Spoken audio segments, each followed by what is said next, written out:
Ladies and gentlemen, welcome back for another Kaister series on EGC TV. Today, we're in game number 2 of a very special show match.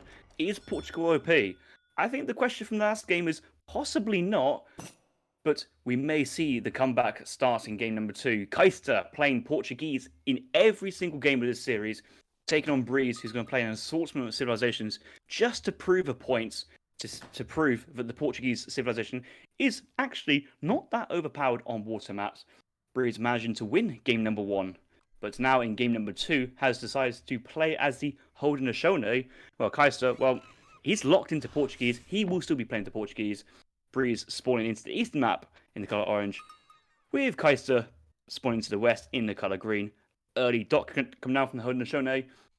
And I think I'm starting to see a little bit of a pattern. I know we're only in game 2, but the pattern is Breeze wants to be on water. He enjoys being on water, and that early dock from Haudenosaunee is just going to point us into that direction. What have you spotted on the map, Ozzy? Nothing too... I forgot your name then. I was like, what have you spotted on the map? I'm thinking, who am I with today? Is it Fitz? No. Riot? No. Maito? No. Bongo? No, it's not Bongo, is it? It's some Australian fella. Yeah, that's it. Aussie Drongo! That's it. It's Aussie Drongo. So I've spotted a couple of things so far. So we've seen a shot taken off over at the 120 food over here to the left. Now, I will just say from the outset, this matchup on this map in these positions, well, Harrison, I'm glad that I've got you here with me to hold my hand, because I've not had a good time over the last 24 hours on this map. In this matchup, one of the things that scares me most about this matchup is that Town Destroyer card. And I'll tell you what, I suspect we may be seeing it today, because that is an absolute beast of a card against Portugal. If you can get a nice early age up as the Haudenosaunee and send in that Town Destroyer card, tell you what, your opponent is going to be having a little bit of trouble. We'll take a look at his deck. He's going to have the deck selected now. Do we have that Town Destroyer card? We do indeed. Does have it. We've got the Town Destroyer card in, so I do suspect we may have the Town Destroyer going in. He was very careful. One of the things to note is he found the opponent's Explorer down here at the trade post, and he was very easily able to snare him and force him back to the base. He could have done that, but by doing that, he would have traded HP, and he was very careful not to trade HP. We can even see right now he's been very careful. He's only got 464 HP, so only 36 HP lost out of that. So I suspect that we may even be seeing that Town Destroyer here in this game today. One of the things to note, though, only 3 fishing boats being trained for Breeze. Typically, we do see 4 as the magic number for the Haudenosaunee. So I'm not sure if that's intentional. Maybe he's spotted a potential treasure that he can take and fill out that 4th one. That's a good treasure he's scouted. I know exactly what we said earlier. He may want to turn down the treasure on HP grounds, but an Outlaw Rifleman convert as well as 100 food, he's just too tempting to go for, and he looks like he's going to go for that now. I got a question for you. Have you recently been watching some of the content on H's Twitch channel? I have, yes.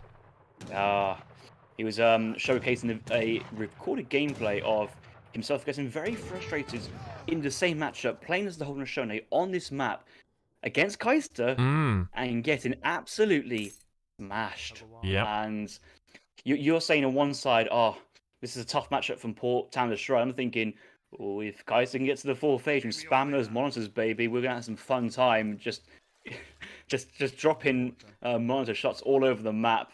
It's just like how water goes. If you win control of the water, it gets very hard very quickly for your opponents. But Kaister, just from that previous game I've seen on H's stream and before, logging on to cast this with you, I know that Kaister's a very experienced water player, a water lamer, some may say, and I think Kaister will have the tools here to do a Breeze. I'm sure he's wise enough to check a deck, and if you see a card like that, you're thinking, here comes the town centre in a replay of your game so far. Outlaw Rifleman with long range of sight, moving in ahead, trying to scout where that's going in. Will the Explorer go down? And is Breeze sending that magic card? One of the things that Breeze isn't going to be able to do here, because he opened with a dock instead of opening with a trading post, is he's not going to be able to send it in time. The card takes 40 seconds to come in. A town center takes 45 seconds to go up. So even if he was to send it in, essentially, you know, as this town center was going down, it would have been too late. Because he's going to need to get at least a couple of swings off on it. We see that he's still only got 22 siege attack on the Explorer. Doing quite a good job of managing to deal with the incoming canoe aggression as well. We see that behind this, Breeze is actually sending in the 600 wood, so isn't going to be going for the Town Destroyer in this game. So, yeah, one of the things I learned in my series against Kevin, so Kevin didn't start with a dock, he actually started with a trading post, was that you wouldn't have enough, you'd only have enough XP for that Town Destroyer to come in super duper early if you took the trading post.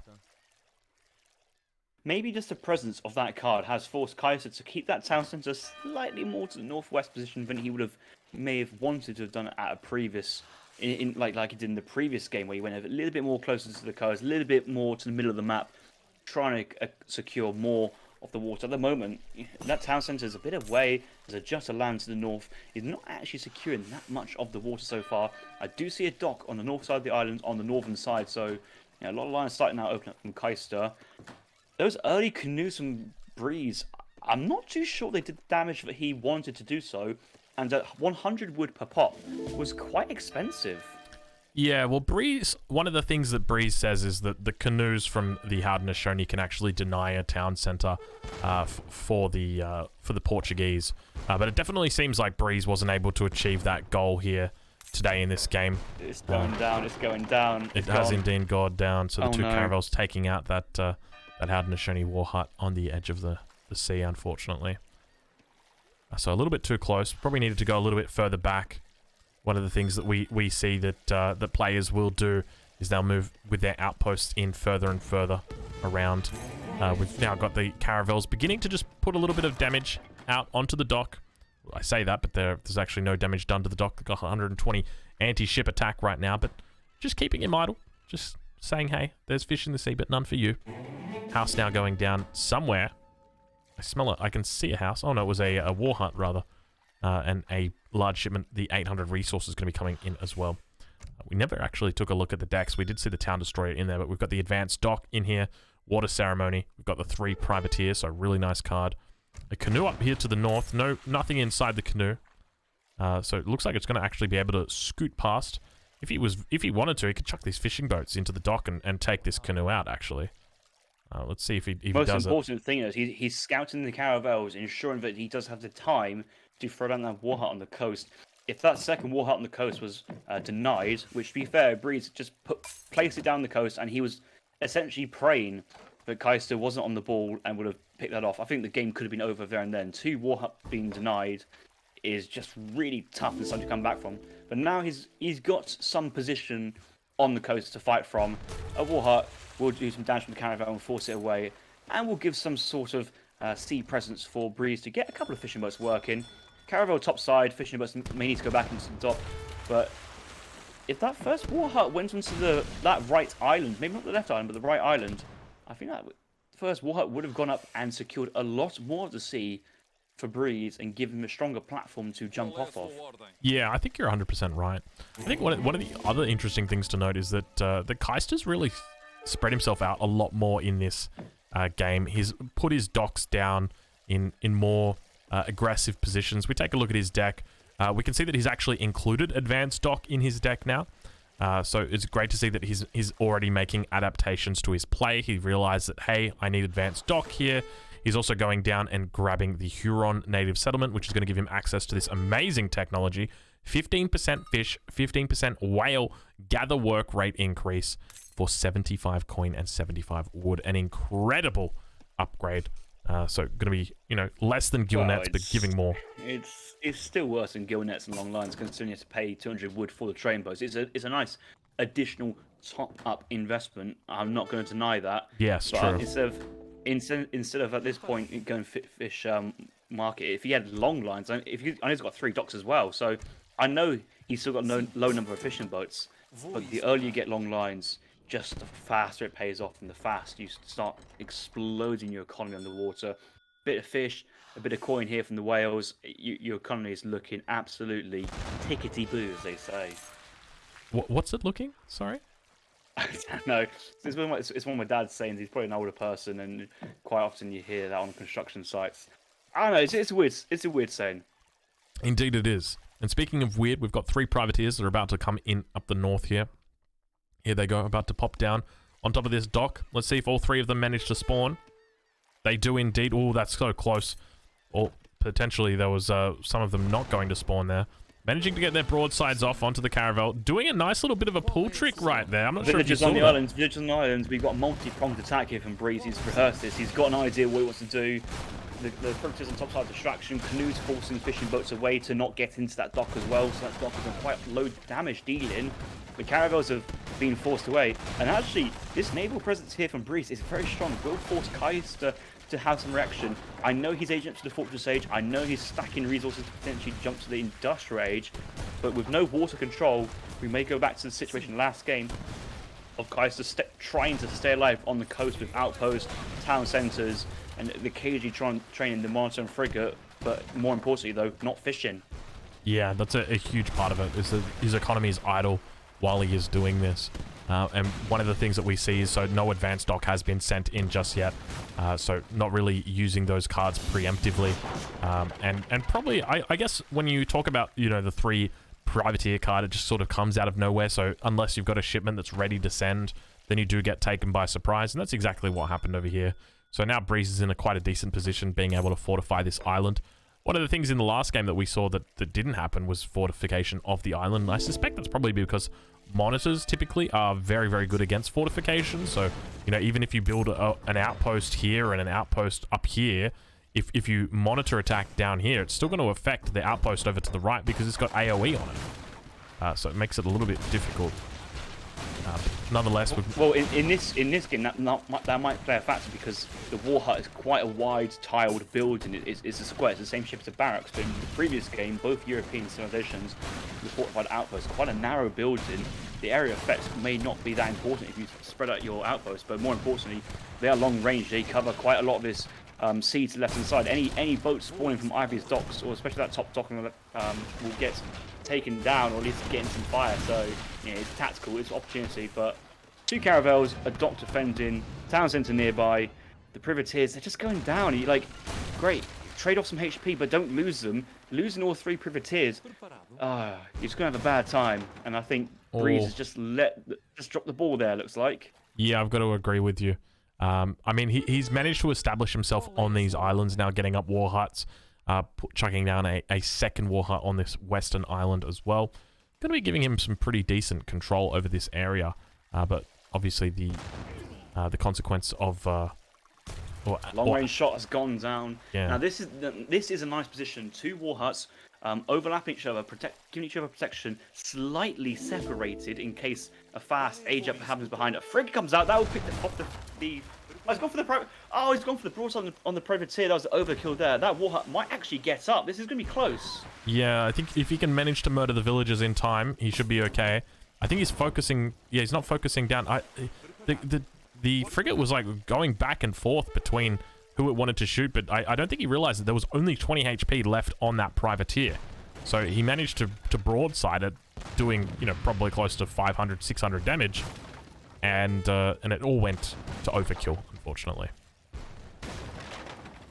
We had somebody in the chat saying, well, the problem with the Portuguese players is that they do not want to prove that Portuguese is OP because they don't want to see them get nerfed. So, who knows, maybe Kaister is easing off the gas a little bit this series just to try and reinstate that the Portuguese are not actually, in fact, OP. But the scores at the moment, Kaister 1.5 times ahead of his opponent, Breeze. Breeze still spamming units in the second age. Is the Haudenosaunee looking to age up to the 3rd age anytime soon? Kaiser settled very nicely in the 3rd age, training 3 villagers per each of the 3 town centres. He's only aging up now, but that eco from Breeze is nice, but it's not growing. Kaiser's is just continuously expanding.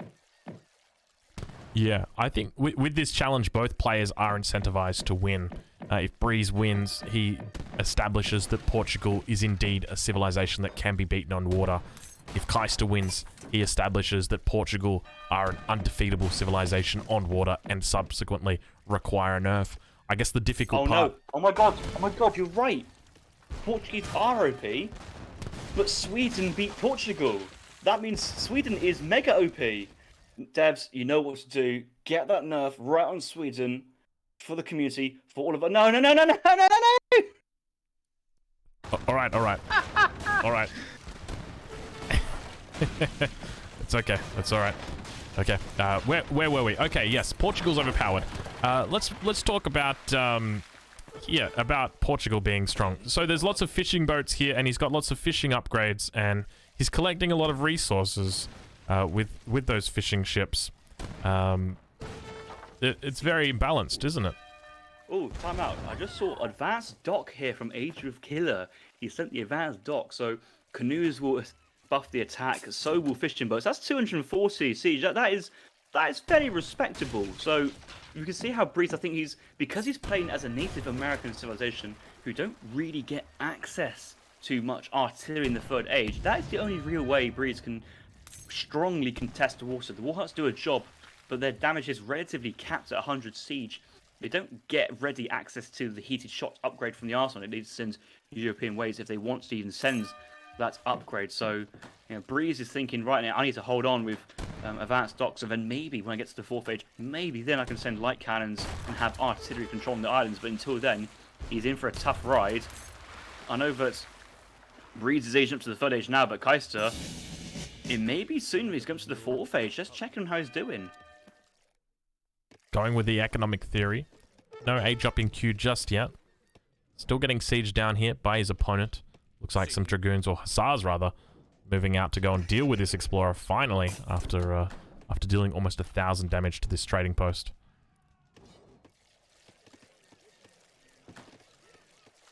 Veteran hussars in queue at the moment as well.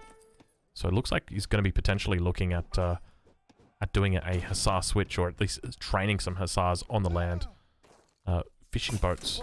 I say fishing boats. Those are villages. So we'll do a quick stock take. We've got 68 villages at the moment. 9 of which are idle. Take a look over at his opponent, AgeofKiller, on 43 villages. Keep in mind he's on 3 TP stagecoach. So not a bad economy. Also got these nice resource crates that he's sending through as well. Dropping down a corral now. Corral's going to be used to train dragoon units. So he's going to be having the musket riders, which are going to be able to deal with these hussars, these veteran hussars, as they come in, managing to get the corral up. It's got 3 forest prowl, or 3 war huts training forest prowlers at the moment as well, including the one that's on the island. So I think that might have been a misplay. So what does that tell you? That he's gone for the buildings to get map control on the water. That's a thumbs up. That's a good play. But when he's realised that there's only 5 cavalry crossing the map from the Portuguese civ to the Haudenosaunee civ, the Breeze is just sat there thinking, hang on a minute, I have 0 military on the map. I've got nothing to protect my villagers from the cavalry. I need to get units. I need to throw. Oh my god! Musket riders. I see petards. Obviously immune to anti-ship damage from the dock. Goodbye, dock. The fishing boats will get out though. Oh, it's canoes actually. It's canoes. So they can themselves. Surprise, motherfucker! I didn't expect that many canoes. I thought that was all. I thought they were all fishing boats. I do as well, but I mean, I suppose, they're safer inside the dock than actually out in the water, as it can be seen. That 3 canoes have already gone down. The frigate's just made its way back to the dock. A couple of fishing boats have gone down the process, which is nice. But in terms of a tactical advantage here from Breeze, he's certainly lost his position on the islands. He's got some trades, but he hasn't got position, and he has to fall back. And Kaiser may advance on the water if he takes the initiative here. Kaiser now going up to age 4 with the Tycoon. What's your suspicion once he reaches age 4? What's he going to be looking to do? Oh, yeah. It has to be at least 1 monitor. If he's got wood for 1 monitor, just train 1 monitor. I believe Kaiser has sent himself the advanced warship here. So 1 monitor, a couple of long-range shots. That double warhut forward position will be at risk. You could also research the ship's howitzers, so a specific upgrade for the monitor. And with those 2 upgrades, the ship's howitzers and advanced warship, monitors will be being so strong. You can see how Kaiser's already naturally migrated to the water. He's going to keep his factories close, his mills even closer, and as long as he keeps warships present, I think Kaiser should be in a strong position as the game carries on. I'm not sure if you saw exactly what happened there, but that villager made it just inside the canoe in time. The cannonball went to hit the villager, and the villager jumped inside the canoe. Then the canoe got killed, popped the villager back out, and then the villager just died. It was a beautiful story. it ends up. Are these is this frigate just one shot in every single canoe? It's gonna be a two-shot. Yeah, it's a two-shot. It's just so much wood just going down, and the splash damage there. That was a 2-for-1. That is bargain buys as you get it. Kaiser getting lucky there. A couple of infantry and cavalry and safe and the whole trying to play in Portuguese base, which, you know, it looks impressive, but there's 3 town centres nearby, and we know what town centres do. They spawn Minutemen. Kaiser in the 4th age. Does he want heavy cannons? No. Does he want factories? No. Does he want an Age 1 card? Oh, he's definitely sure he does. Yes, he does. Militia right now. How exciting. One of the best cards in the game right now. Town Militia, Colonial Militia. If I was going to rate cards, I would probably be putting this in the S tier. I tell you what, it is an absolute beast of a card, Town Militia. It's with Portugal especially, it just makes it such a strong civilization. We've got a little bit of quick walling going on right now. It looks like they're going to be able to get a couple of Kanyas through. I'm not sure exactly how he managed to do that. It looks like it's probably just a bit of a gap that's been exposed in the wall. Kanya's now getting through onto the mills. Looks like the villagers are going to have to get inside the town center. Are we going to hear a bell ring? Do we hear a bell ring right now? Kaiser, do it. I know you're a dirty bell ringer. Ring that bell.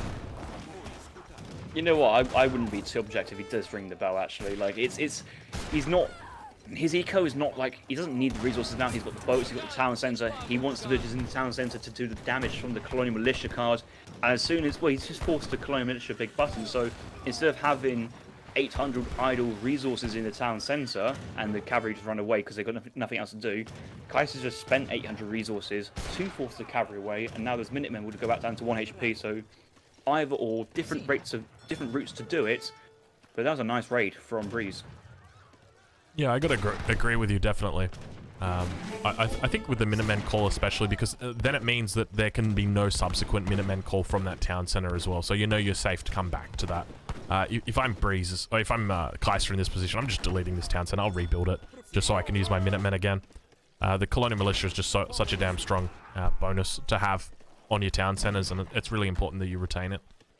But yeah, nonetheless, it's definitely a good use of baiting it somewhat from AgeofKiller. One of the things to note, though, is that we see that AgeofKiller is falling behind on score. He's behind about 6,000 at the moment. Organ Gun going to get picked off by the military of Breeze. So Kaister ahead by quite a significant amount, obviously in the 4th age as well. Doesn't have any significant upgrades, but he's got those 2 heavy cannons that are about to pop in right now. So we'll go over to AgeofKiller's perspective and see if we can spot exactly where they'll be. Nowhere just yet.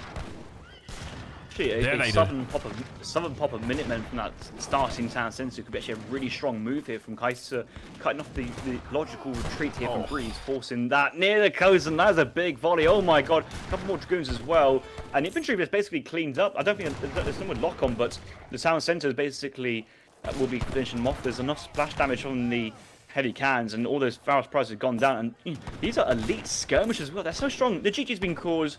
I don't think Breeze can push the water anymore. He's certainly lost the land advantage. 10k points down. The GG has been called.